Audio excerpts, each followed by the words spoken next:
এদেশের অন্যান্য রাজনৈতিক দল যারা আছে তাদের উচিত তাদের যারা সর্বোচ্চ দায়িত্বে আছে তাদেরকে ফলো করা। ম্যাডাম খালেদা জিয়া মুখে কুলু পেটে বসে আছে, একটা কথা তিনি বলে না। কথা বলে না কেন? আর আপনি সেই আগস্টের 5 তারিখের পর থেকে আরম্ভ করেছেন আবার সেই ভাঙ্গা বাক্স বাজানো, যে জামাত ইসলাম 71 সালের কাদা এখনো মুছতে পারে নাই। আপনার সর্বোচ্চ নেত্রী খালেদা জিয়া কি বলেছে দেখেননি? যে জামাত নেতৃবৃন্দকে হিংসার বশবর্তী হয়ে রাজনৈতিক প্রতিহিংসার কারণে তাদেরকে এভাবে একটার পর একটা ফাঁসি দিয়েছে। আপনি কি ম্যাডাম খালেদা জিয়া চাইতেও বড় বিএনপি করেন? সুতরাং এই কথাগুলো আমি আশা করব যারা এই ছোটখাটো পদে আছেন, ওপরে যারা আছে তাদেরকে ফলো করবেন। ম্যাডাম খালেদা জিয়া মুখে কলু পেটে বসে আছে, তারেক জিয়া একটা কথা বলে না। আর কোন কাছে উল্টা ফুটকা উল্টা পাল্টা লোকগুলো এসে দলের একটা বদনাম করে মানুষের সামনে, বিশেষ করে ইসলামপন্থী যত দল আছে তাদের বিরুদ্ধে আপনি নিজেকে দাঁড় করিয়ে দিয়েছেন এই দলটাকে। এটা আপনার কিন্তু ঠিক হচ্ছে না। পরবর্তীতে যত করবেন চালাকি, পরে বুঝবেন চালাকি। এরা এমন জ্বালা বুঝেছে ফ্যাসিস্টরা, আপনারাও শেষে জ্বালা বুঝিয়ে শেষ করতে পারবেন না। আমরা চাই আপনারা মাজলুম ছিলেন, 14 দল বাদ দিয়ে আমরা সবাই মাজলুম। আমরা সবাই মিলে দেশটাকে আবার সাজাতে চাই ইনশাআল্লাহ। আল্লাহ যেন এটা সারা দুনিয়ায় ছড়িয়ে, যারা এখনো ওলট পালট চিন্তা নিয়ে আছেন তাদেরকে যেন বুঝ দান করেন, বলেন আমিন। কথা বলার শুরুতেই মাজলুম একজন মানুষের পক্ষে আমি কথা বলছি। জিন্দা শহীদ যাকে বলা হয়, যারা মাদক দ্রব্য সেবন করে আর আমদানি করে, বাংলাদেশ থেকে লোহা তামা সোনা এগুলো পাচার হয়, আর দাদাদের দেশ থেকে আসে ডাল। চ্যানেলটি সাবস্ক্রাইব করে আমাদের সঙ্গেই থাকুন। বিসমিল্লাহির রহমানির রহিম।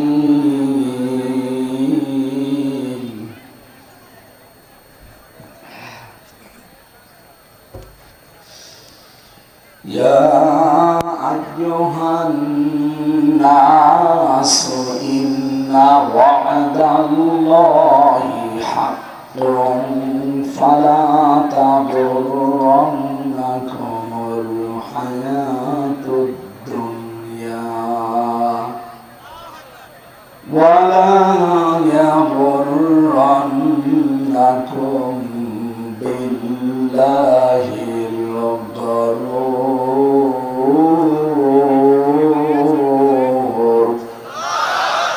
সাদাকাতা ইয়া রাব্বানা। আল্লাহুম্মা সাল্লি আলা সাইয়্যিদিনা মাওলানা মুহাম্মদ। আপনারা এখনো যারা দাঁড়িয়ে আছেন, কয়বার বলা লাগবে আপনাদের? ওখানে বসা যায় না? পরিবেশ সুন্দর করা আপনার দায়িত্ব, বসেন। আর যারা এখনো দাঁড়িয়ে আছেন বসে পড়ে, বসে তাড়াতাড়ি বসুন। আমরা 1 ঘন্টা কথা বলবো একেবারে ক্লাসের আকারে। আমাদের অভিভাবক, আমাদের মাথার তাজ, আমাদের রাহবার, ওনার একটা অনুষ্ঠানে আমাদেরকে আদেশ দিয়েছিলেন, যারা কোরআনের ময়দানে কথা বলে তারাই আসালি পাসালি এদিকে ওদিকে না যেয়ে অন্তত আপনি 1 ঘন্টা বলেন, কিন্তু কোরআনের মূল মেসেজটা যেন মাথার ভেতরে ঢুকিয়ে মানুষ বাড়ি যেতে পারে।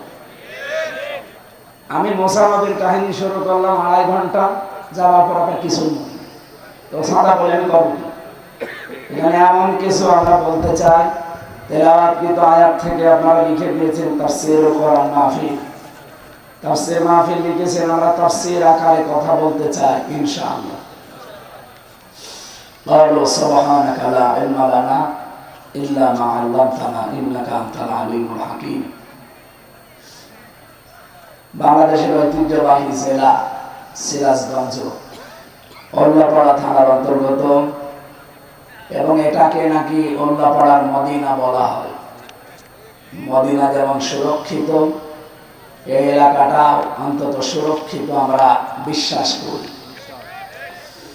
মনোহারা ফুটবল মাঠ সংলগ্ন কেন্দ্রীয় জামে মসজিদের উন্নয়ন করবে 27তম বৎসরে। এটা 27 বছর, 56 বছর, 77 বছর এরকম চলতেই থাকবে। হয়তো আমরা এখানে আর থাকবো না, কিয়ামত পর্যন্ত এটা চলতে থাকবে। কোরআনের কথা যারা বলে, কোরআনের সাথে যারা আছে, এদেরকে নিয়ে আজ কিছু মানুষের অলরেডি আমরা চলকানি দেখতে পাচ্ছি। আমি কয়েকটা কথা 2 মিনিটে বলছি, একটু ভালো করে। এটা রেকর্ড হচ্ছে, সারা দেশে যাবে, এই জন্য বলছি। বিএনপির নেতাদের থেকে বাম এবং রামদের মতো বক্তব্য জাতি প্রত্যাশা করে না।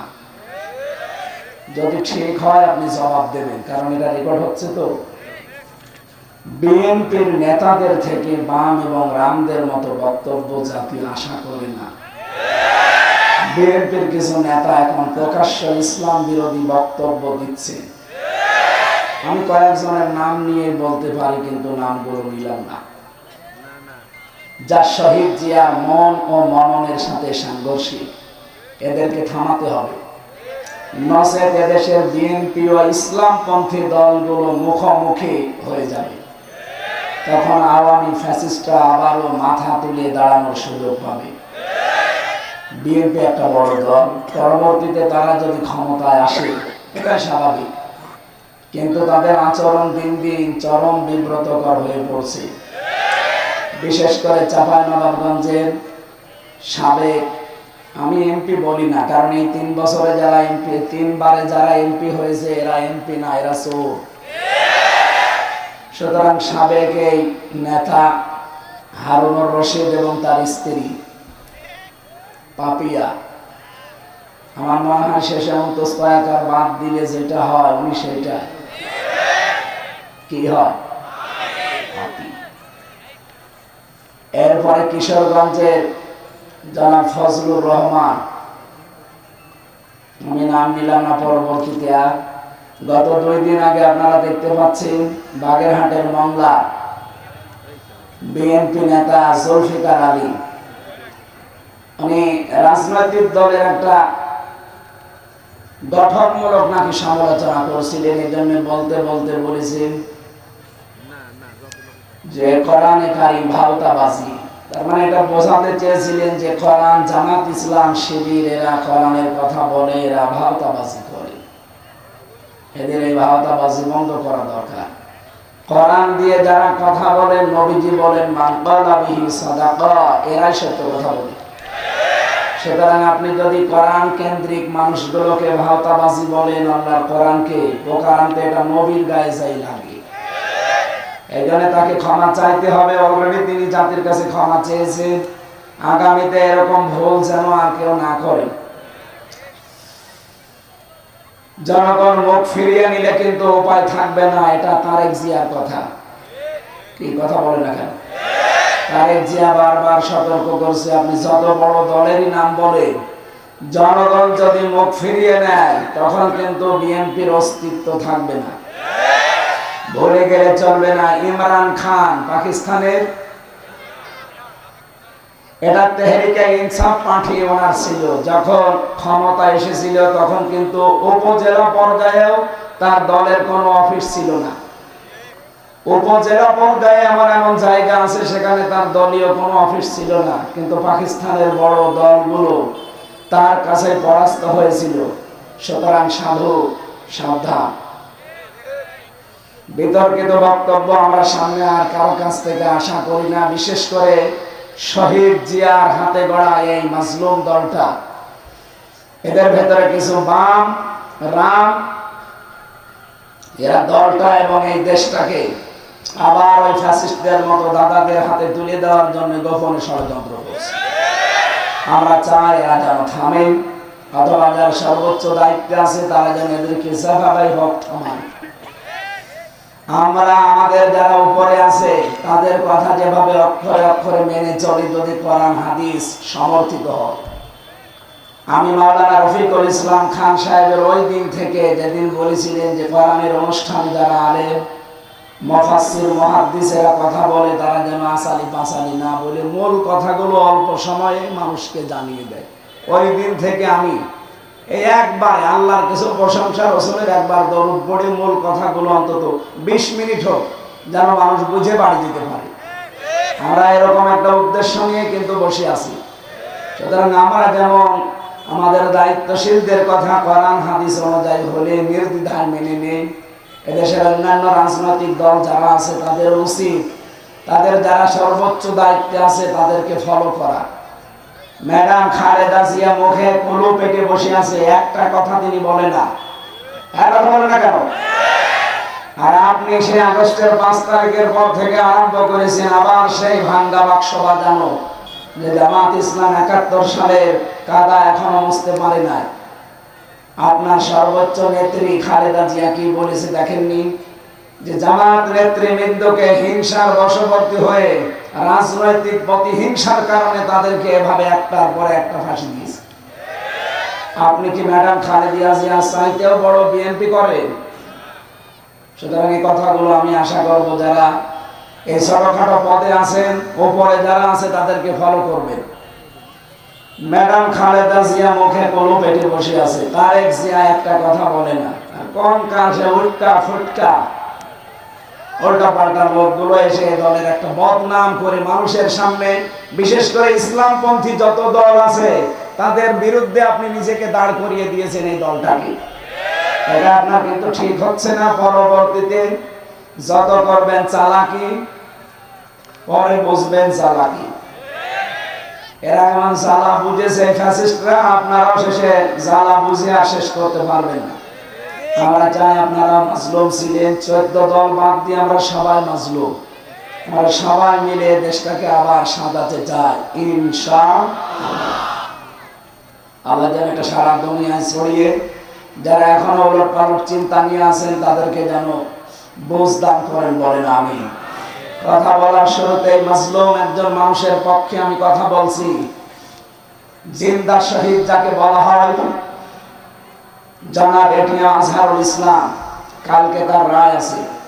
আমরা চাই ফ্যাসিস্টদের যত মামলা ছিল সব মামলা থেকে কিন্তু অনেকেই অব্যাহতি পাচ্ছে, বিশেষ করে লুৎফুজ্জামান বাবু, তিনিও ফাঁসির মামলার আসামি ছিলেন। কথা বলেন না কেন? তাকে যদি ছেড়ে দেওয়া হয়, সুতরাং এখন আর আমাদেরকে হাইকোর্ট দেখাবেন না। এই বাধা, এই বাধা, কোনো বাধা নেই। আমরা চাই সব বাধা শেষ, কালকে যেন ওনাকে মুক্তি দেওয়া হয়। এটা চান কারা? দেখেন লিল্লাহি তাকবীর।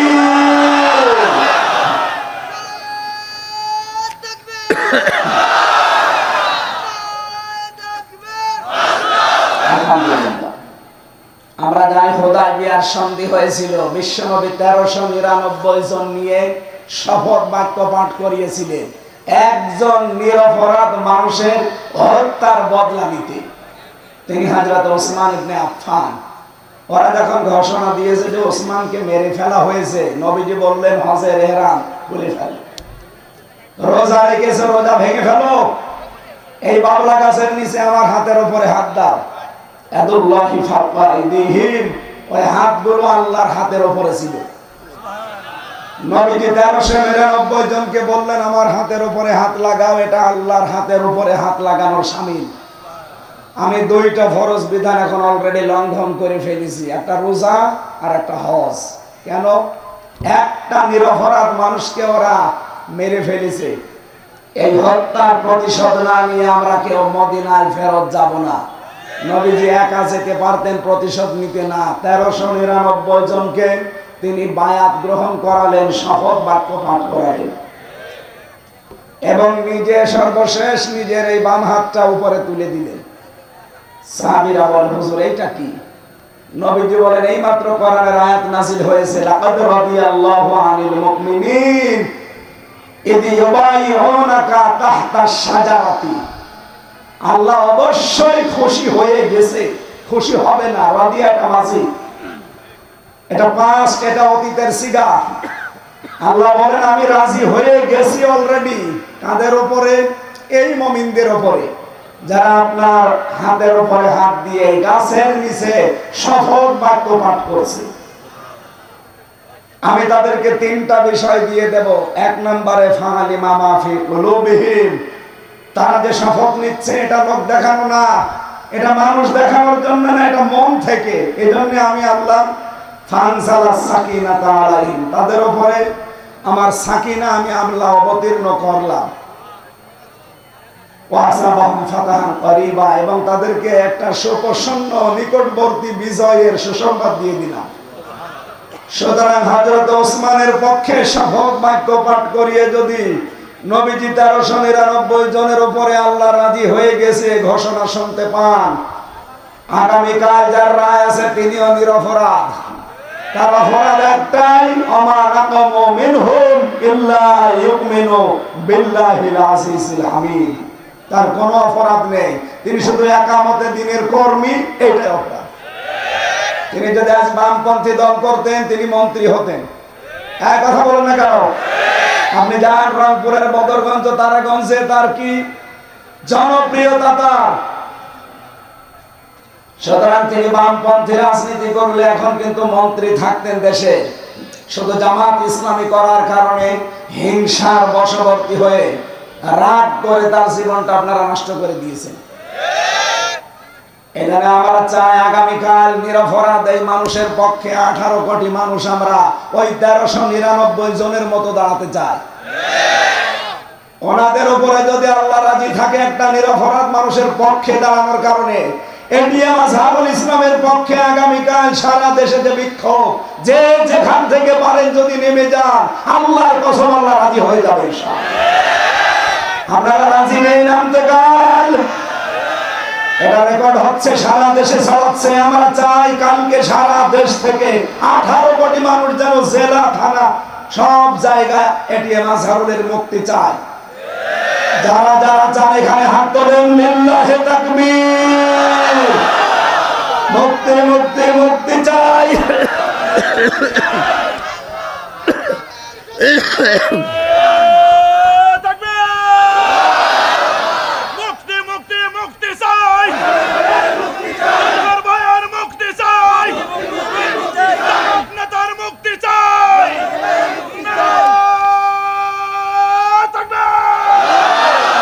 আলহামদুলিল্লাহ। ভাই অনেকে এটা রেকর্ড হচ্ছে, তো বিভিন্ন জায়গায় এখন লাইভ চলছে, অনেকে মনে করবে যে এটা রাজনীতি। আল্লাহর কসম এটা রাজনীতির উদ্দেশ্যে আমি বলি নাই, বলেছি আমার ঈমান থেকে।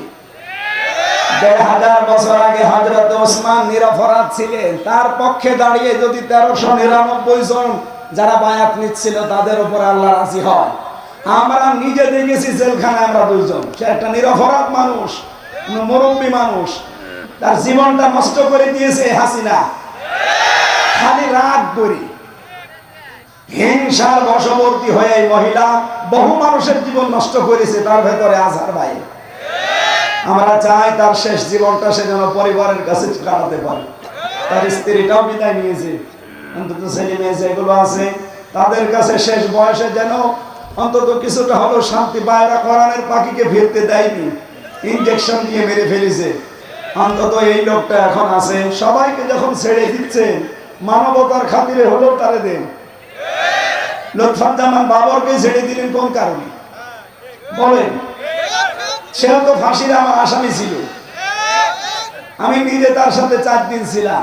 সে বলতো না যে আমি জীবনে আর কোনোদিন ফিরে যাব, আমার শেষ।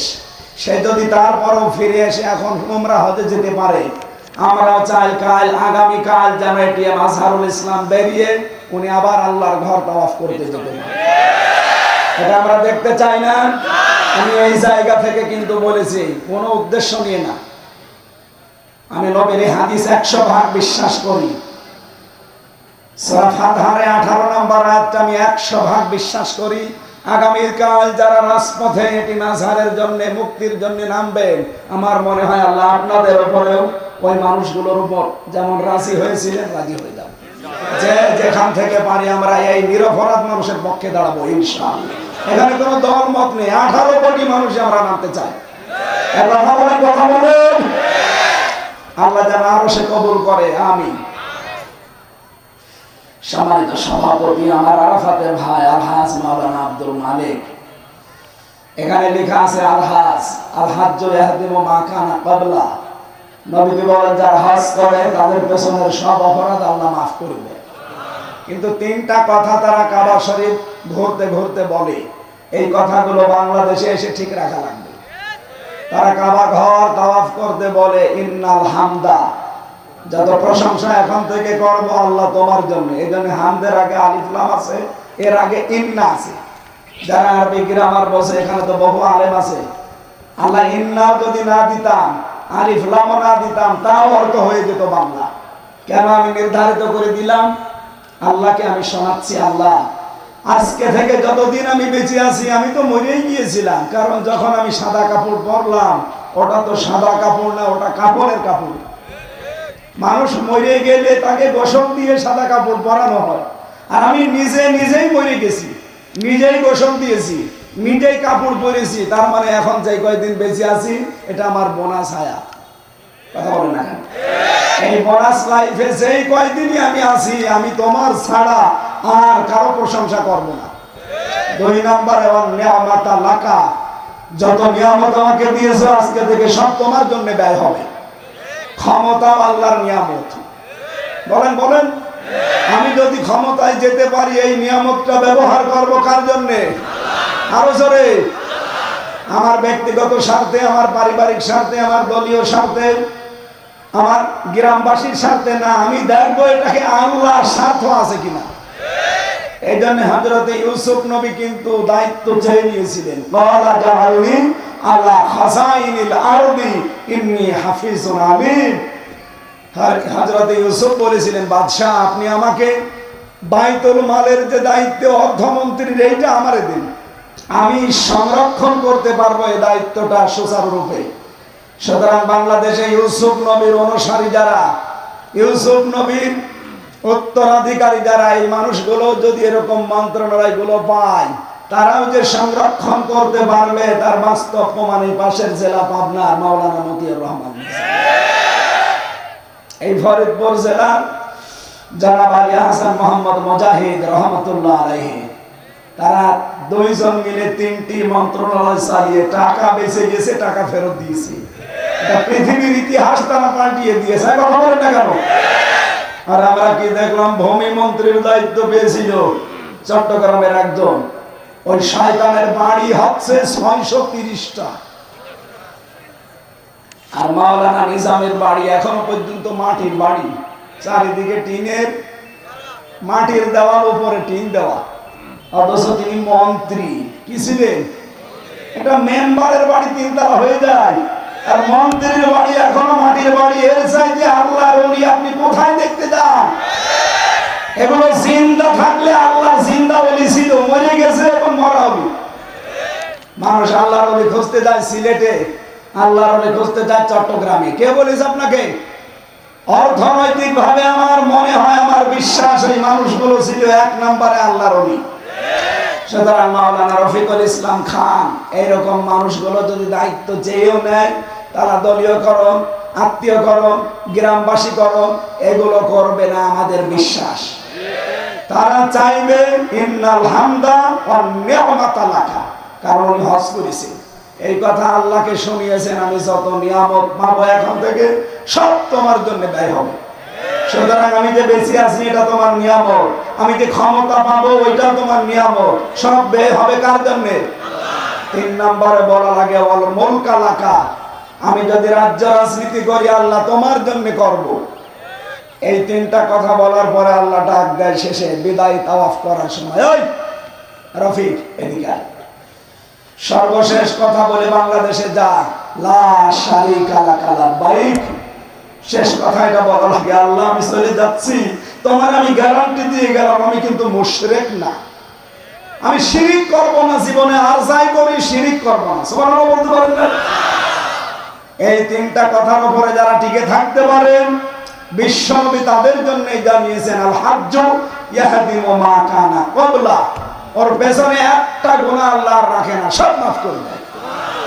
এই যে শবে বরাত চলে গেল, সামনে শবে কদর আসতেছে, আল্লাহ সবাইকে মাফ করে দেয় পৃথিবীতে, শুধু 2 শ্রেণীর মানুষ বাদ দিয়ে। 1 নম্বরে যারা মুশরিক, যারা শিরিক করে। 2 নম্বরে যে মানুষগুলো হিংসুক, যারা বিদ্বেষ রাখে। আর এই 2টা গুণ বাংলাদেশে বেশি। ওমা ইউমিনু আকসারুহুম বিল্লাহি ইল্লা হুম মুশরিকুন, হে নবী আপনি মুসলমান দেখতে পাচ্ছেন, ইমানদার দেখতে পান। হ্যাঁ এরা ইমানদার, কিন্তু অধিকাংশ গুলো মুশরিক। এরা ইমানের দাবি করে ঠিক আছে, কিন্তু এরা কি মুশরিক কারে বলে? এই সবে কদরে যারা মাপ পাননি, সবে বরাতে যারা মাপ পাননি, পাবেনও না সামনে সবে কদরে। কারা তারা? আল্লাহ যেটা পারে ওইটা অন্য কেউ পারে, এই বিশ্বাস যারা করেন তাদের কোনো মাপ নেই। এক কথা বলেন না কেন? সন্তান দিতে পারে কে? আর কেউ পারে? অনেক মানুষ মনে করে না বাবা মনে হয় পারে, এই জন্য তাবিজ কবজ নিতে যায়। অনেকে আবার বলে যে হুজুর আপেল পড়িয়ে দিন, সেই জন্য এসে আমার কাছে বলছে হুজুর এমন আপেল পড়বেন যেন ছেলে হয়। আমি কি ডাউন করে নিয়ে আসবো? কেন? বলছে আমার শুধু মেয়ে হয়, আমি আপেল নিয়ে এসেছি, আপনি বড় হুজুর এমন ভাবে আপেল পড়েন যেন এই বছরে আমার ছেলে হয়। আপেল আমি ফেলে দিলাম। হুজুর আপেল ফেলে দিচ্ছি কেন? আরে ভাই আপেল পড়ে যদি ছেলে হইতো আমার 3টা মেয়ে, আমি ম্যাডামরে প্রতিদিন আপেল খাওয়াতাম। কি বিশ্বাস মানুষে! সুতরাং সন্তান দিতে পারে কোন হামজা, কোন মাজারে, কোন আপেলে? কে? আমাদের জাতির পিতা 86 বছর একাধারে দোয়া করেছি, রব্বি হাবলি মিনাস সালিহিন, হে আল্লাহ আমাকে একটা নেককার সন্তান দাও। 86 বছরও দোয়া কবুল হয়নি। 86 বছর পরে আল্লাহ তার দোয়াটা কবুল করে জবাব দিয়েছেন, ফাবাশশারনাহু বিগুলামিন আলীম, আমি তোমাকে একটা ধৈর্যশীল সন্তান উপহার দিলাম, সুসংবাদ দিলাম। জাতির পিতা একজন নবী, নবীর বাবা নবী। এইরকম মানুষের যদি 86 বছর লাগে, আপনি বিয়েই করেননি আর ছেলে চান। সুতরাং আশা করা বাদ দেন, আল্লাহ যেটা পারে ওইটা অন্য কেউ পারে না। সুতরাং সন্তান কে দিতে পারে? 2 নম্বরে আলা লাহুল খালকু ওয়াল আমরু, সৃষ্টি যার আইন চলবে। আরো জোরে বলেন, সৃষ্টি যার আইন চলবে। এ বাংলাদেশ বানিয়েছেন কে? এখানে আইন চলবে কার? সুতরাং আল্লাহর আইন বাদ দিয়ে যারা নিজেদের বানানো আইন, স্বামীর আইন, দাদার আইন, বাবার আইন, অন্য আইন যারা এখানে কায়েম করতে চান, আপনি মুশরিক। কোন হুজুর নিয়ে আসবেন নিয়ে আসেন, আমি একেবারে টাটকা কাটছাট কথা বলছি। যারা আল্লাহর আইন বাদ দিয়ে এখানে অন্য কোন আইন প্রতিষ্ঠা করতে চান, সে যে দলের নামেই হোক, আপনি কিন্তু মুশরিক।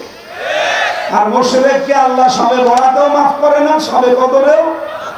সুতরাং এখনই আপনি পাল্টান। আল্লাহর আইন বাদ দিয়ে কোন আইনের পেছনে আপনি আর থাকতে পারবেন না, তাহলে আপনার নামাজ রোজা সব মাঠে মারা যাবে। ইন্নাল্লাহা লা ইয়াগফিরু আন ইউশরাকা বিহি ওয়া ইয়াগফিরু মা দুনা যালিকা লিমান ইয়াশা। আল্লাহ বলেন সব মাফ করে দেব, শুধু শিরক বাদ দিয়ে। এটা যে শিরক, এখানে আর কোনো সন্দেহ আছে? সুতরাং আল্লাহর আইনের বিরুদ্ধে যারা আছেন, যে দলের লোক হন ভাই, আমার কোনো ভয় নেই। যারা আল্লাহর আইনে দেশে কায়েম করতে চায় না, সে যদি ফেরেশতা দল নেয় তাও সে মুশরিক। সুতরাং আপনাকে আমি বাঁচানোর জন্য বলছি, আপনি ভুল পথে আছেন। এটা রেকর্ড হয়ে সারা দেশে যাচ্ছে। যার কানে যাচ্ছে সে যদি এটা শোনার পরে গুরুত্ব না দেয়, ও মুশরিক হয়ে মরবে।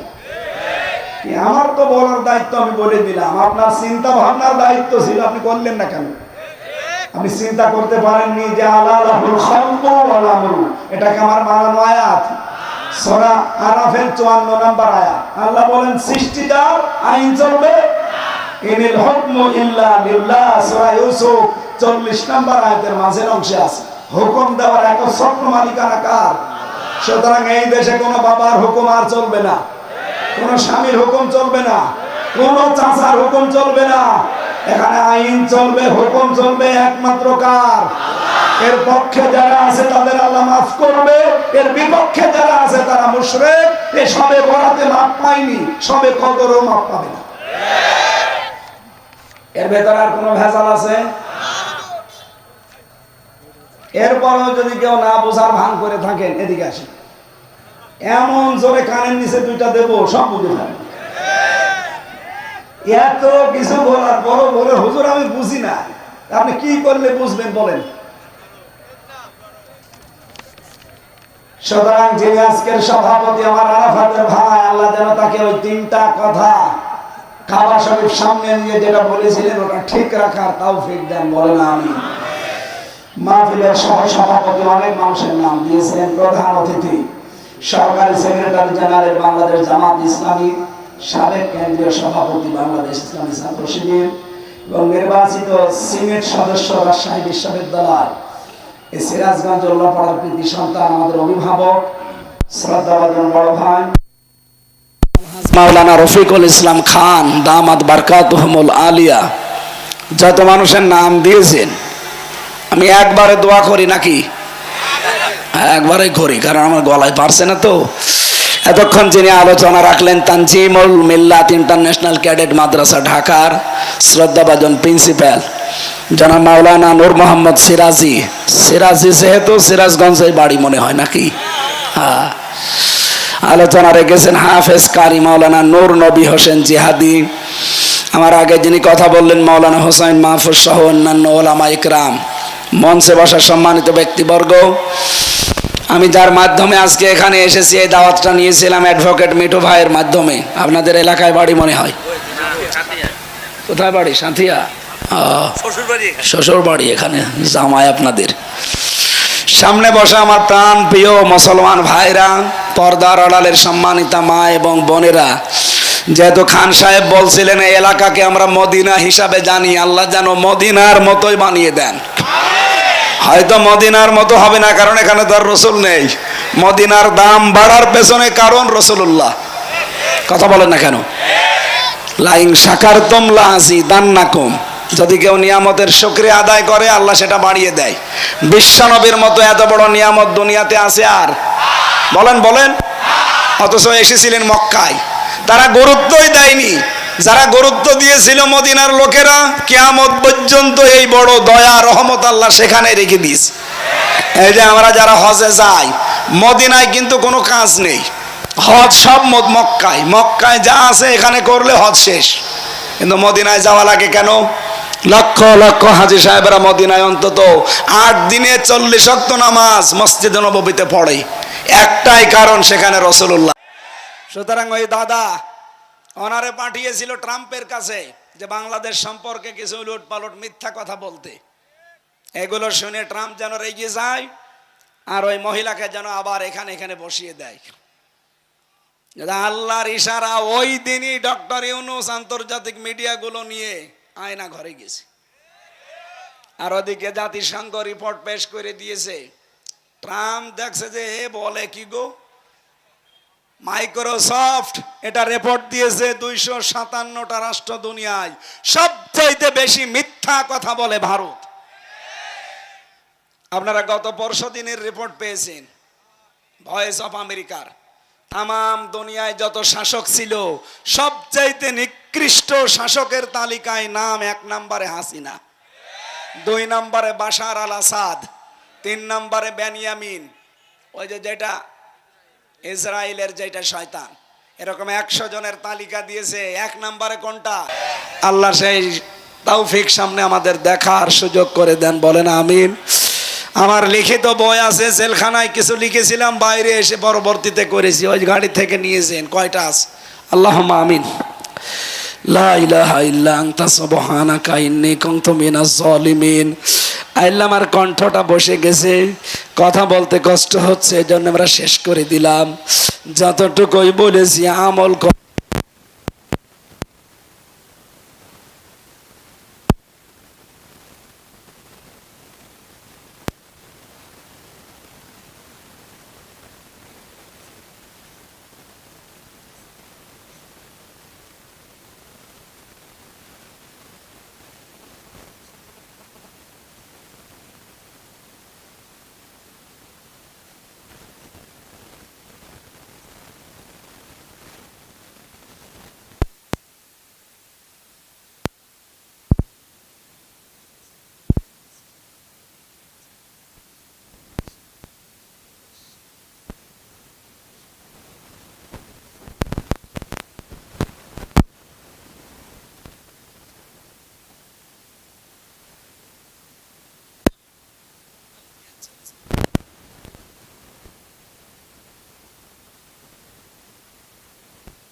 যত আলেম ওলামা এসেছে আমাদেরকে মঞ্জুর করে দাও। যত মানুষ দায়িত্ব পালন করেছে মাহফিলের, আল্লাহ এই স্বেচ্ছাসেবক ভাই এবং বোনদেরকে তুমি মঞ্জুর করে দাও। আমার কণ্ঠটা তুমি আগের মতো আবার ফিরিয়ে দাও। আলহামদুলিল্লাহি রাব্বিল আলামিন, লা ইলাহা ইল্লাল্লাহু মুহাম্মাদুর রাসূলুল্লাহ। আসসালামু আলাইকুম ওয়া রাহমাতুল্লাহ। ওই যে গাড়ি আছে নিয়ে যান, কয়েকটা আছে আর 10-12টা। সুতরাং আল্লাহ আমাদেরকে বাঁচিয়েছেন। ট্রাম্প শেষ পর্যন্ত ঝাড়ি দিয়ে বলেছে বাংলাদেশ আর হাসিনা নিয়ে আমার কাছে কোনো কথা বলবেন না, ওটা আপনাদের ব্যাপার, আপনারা মিটান। অনেকে আশা করেছিল যে অনেক কিছু খাবো, ওদের মাড়া ভাতে লবণ দিয়ে দিয়েছে খা। এই জন্য আল্লাহ যেহেতু নিজে মোকাবেলা করছেন, দেশটার সামনে আমরা দেখতে পাচ্ছি ইসলামের জয় জয়কার ভাব। আপনারা জানেন বাংলাদেশে সব ইসলামপন্থীরা প্রায় এক হয়ে গেছে। তারা বলতে চাচ্ছে সামনে আমরা ইসলামের একটা বাক্স দিতে চাই। এতদিন আমাদের ব্যবহার করে অনেকেই ক্ষমতায় গিয়ে আমাদেরকে জেলে ঢুকিয়েছে। এবার আমরা আর অত পাগল শামসুদ্দিনা, কে কথা বলেন না কেন? এবার সামনে আমরা নিজেরা সবাই মিলে ইসলামের একটা করে বাক্স দেব। আমরা চাই কোরআনের 500 আইন যেন বাংলার সংসদে কায়েম হয়ে যায়। আগে আমরা জানতাম এই দেশে 100 জনের 15 জন মানুষ ইসলাম কায়েমের পক্ষে ছিল। এখন 100 জনের 66 জন মানুষ চাচ্ছে এই দেশে ইসলাম কায়েম হোক। আপনি আর কিছুদিন যেতে দেন, মাত্র 6 মাস 11 দিন চলছে, আর 6 মাস যেতে দেন, এদেশে 100 জনের 100 জন মানুষ বলবে আমরা ইসলাম এদেশে কায়েম চাই। এইটা আমরা সামনে এই চর্মচোখে দেখতে চাই না। আল্লাহ যেন তৌফিক দেন দেখার, বলেন আমিন। দল মত নির্বিশেষে আমরা যেহেতু এসেছি কোরআন শুনতে, ওই কোরআন থেকে সূরা ফাতিরের 5 নম্বর আয়াত পড়েছি। আমার আজকের আলোচনার বিষয় শয়তানের বন্ধু কারা। শয়তানও কিন্তু বন্ধু বানায়। এ পৃথিবীতে 10 প্রকার নবীর উম্মতের ভেতরে অন্য জাতিবাদ, এদিকে তাকান, ইহুদি খ্রিস্টান মুশরিক মাজুসি বৌদ্ধ যারা আছে সব বাদ, শুধু নবীর উম্মত আমরা দাবি করি যারা, তাদের ভেতরে 10 প্রকার মানুষকে শয়তান বন্ধু হিসাবে গ্রহণ করে। কয় প্রকার? আরো জোরে। এখন আপনি মিলাবেন যে আপনি এই 10 প্রকারের কোন প্রকারে আছেন কিনা। যদি থাকেন আজকে তওবা করে বাড়ি যাওয়া লাগবে, নাকি শেষ করে দেব? দরুদ আর সালাম নবীজির উপরে পাঠ করার মাধ্যমে আমরা আরম্ভ করছি সূরা ফাতির। কোন সূরা? 45টা আয়াত আছে, মাত্র একটা আয়াত পড়েছি, 5 নাম্বার আয়াত। জবান খুলে আগে শয়তানের ওয়াসওয়াসা থেকে আশ্রয় চেয়ে বলেন আউযু বিল্লাহ।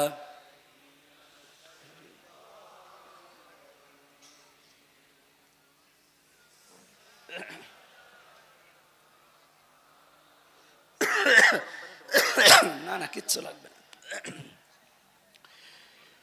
ইয়া আইয়ুহান নাসু ইন্না ওয়াদাল্লাহি হক। সাদাকাল্লাহুল আযীম। আল্লাহ রাব্বুল আলামিন ডাক দিয়েছেন শুধুমাত্র এই পৃথিবীর মুসলমানদেরকে না, যাদের আল্লাহ বানিয়েছেন তাদেরকেই। ইয়া আইয়ুহান নাস, হে মানব মণ্ডলী, ইন্না ওয়াদাল্লাহি হক, অবশ্যই আল্লাহর ওয়াদা সত্য। আল্লাহর ওয়াদা সত্য না মিথ্যা? আল্লাহ রাব্বুল আলামিন যদিও আয়াতে রুকুতে আমরা পড়েছি তাফসিরে ইবনে কাসিরে, তিনি এখানে কিয়ামতের একটা দৃশ্য আমাদের সামনে তুলে ধরেছেন যে কিয়ামতের যে ব্যাপার, এটা কিন্তু হাস্যকর না, এটা খেলাচোরা না, এটা পাগলামির বিষয় না। কিয়ামত সত্য, হক। ফালা তাগুররান্নাকুমুল হায়াতুদ দুনিয়া, সুতরাং দুনিয়ার জীবন যেন তোমাদেরকে ধোঁকায় ফেলে না রাখে। ওয়ালা ইয়াগুররান্নাকুম বিল্লাহিল গরুর, আর ওই মহাপ্রবঞ্চক শয়তান তোমাদেরকে যেন আল্লাহ সম্পর্কে ধোঁকায় ফেলে না রাখে। এটা ছিল বাংলা অর্থ। এবার আসেন তো, আল্লাহ ডাক দিয়েছেন তামাম দুনিয়ার মানুষকে যেটা বোঝাতে সেটা একটা ওয়াদা। সেটা কি? এই কোরআনে আল্লাহর 500 ওয়াদা আছে। রব্বুল আলামিন বলেন আমার এই ওয়াদাগুলো যদি মানুষ পালন করতে পারে, পূরণ করতে পারে, জেল থেকে বেরিয়ে ভাই আমি এখনো স্বাভাবিক না, মানে শরীরও দেবী আছে, কণ্ঠও দেবী আছে। জালেমরা তো বহু টর্চার করেছে, এই কারণে আমার শরীর স্বাভাবিক হচ্ছে না। দোয়া করছে না, ঠান্ডা পানি খেলে গলা আরো বসে যাবে। দরকার হয় চা থাকলে দেন, না থাকলে দেওয়ার দরকার না, এই বাতাসটা ছেড়ে দেন।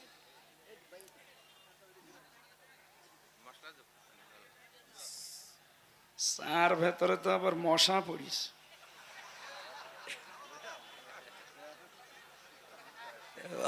5 টাকার চা মশা পড়বে না হাতি পড়বে? আমার মনে হয় এটা পাল্টিয়ে দিলে ভালো। মশা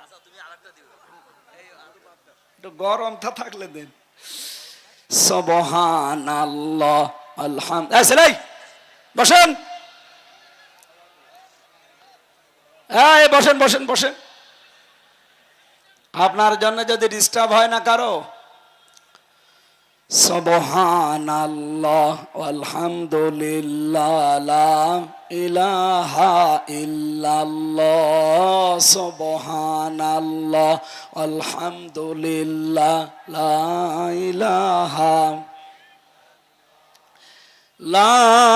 ইলাহা ইল্লাল্লাহ মুহাম্মাদুর রাসূল।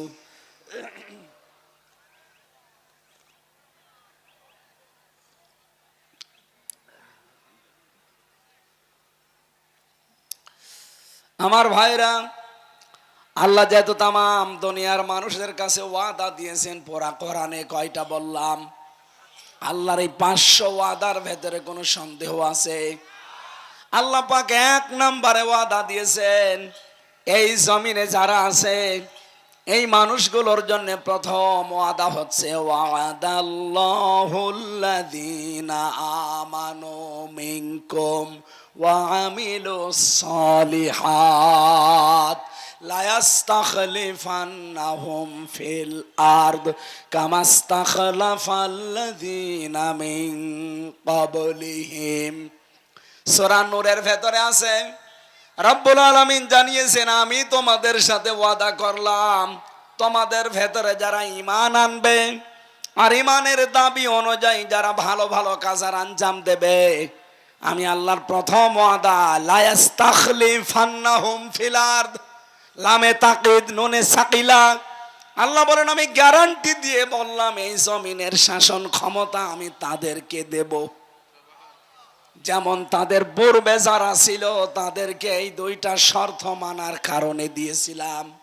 হযরত ওমরকে যেমন দিয়েছিলেন, আবু বকরকে দিয়েছিলেন, হযরত ওসমানকে দিয়েছিলেন, হযরত আলী রিদওয়ানুল্লাহি তাআলা আলাইহিম আজমাইন তাদেরকে দিয়েছিলেন।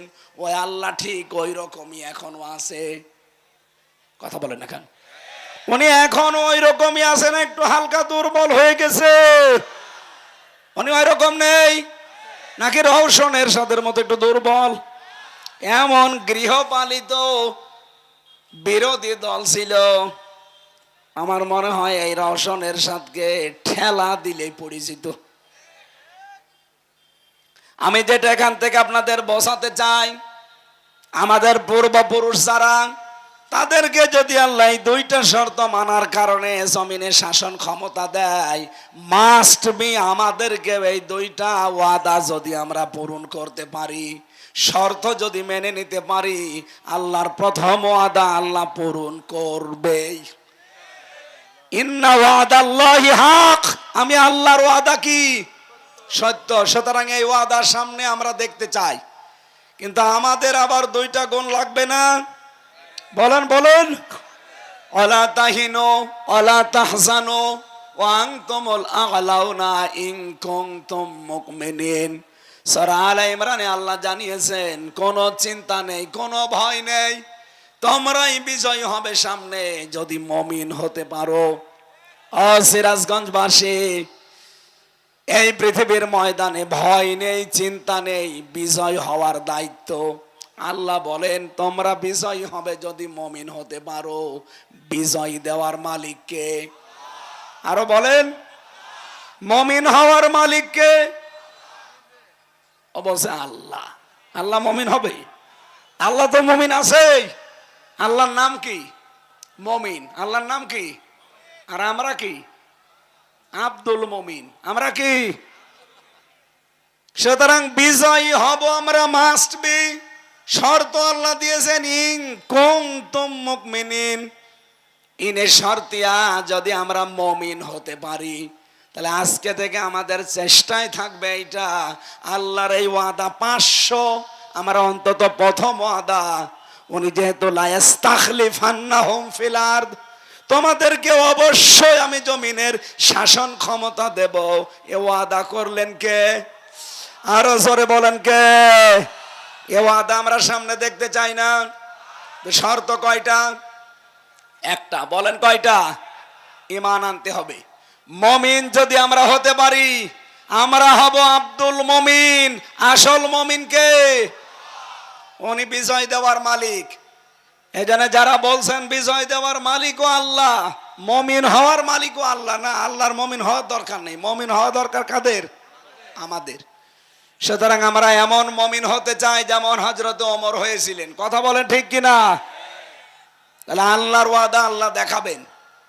রব্বুল আলামিন বলেন, ইন্নাকা লা তুখলিফুল মিয়াদ, রব্বানা লা তুযিগ কুলুবানা বা'দা ইয হাদাইতানা ওয়া হাব লানা মিন লাদুনকা রাহমা ইন্নাকা আনতাল ওয়াহ্হাব, রব্বানা ওয়া আতিনা মা ওয়া'আদতানা আলা রুসুলিকা ওয়া লা তুখজিনা ইয়াওমাল কিয়ামাহ ইন্নাকা লা তুখলিফুল মিআদ।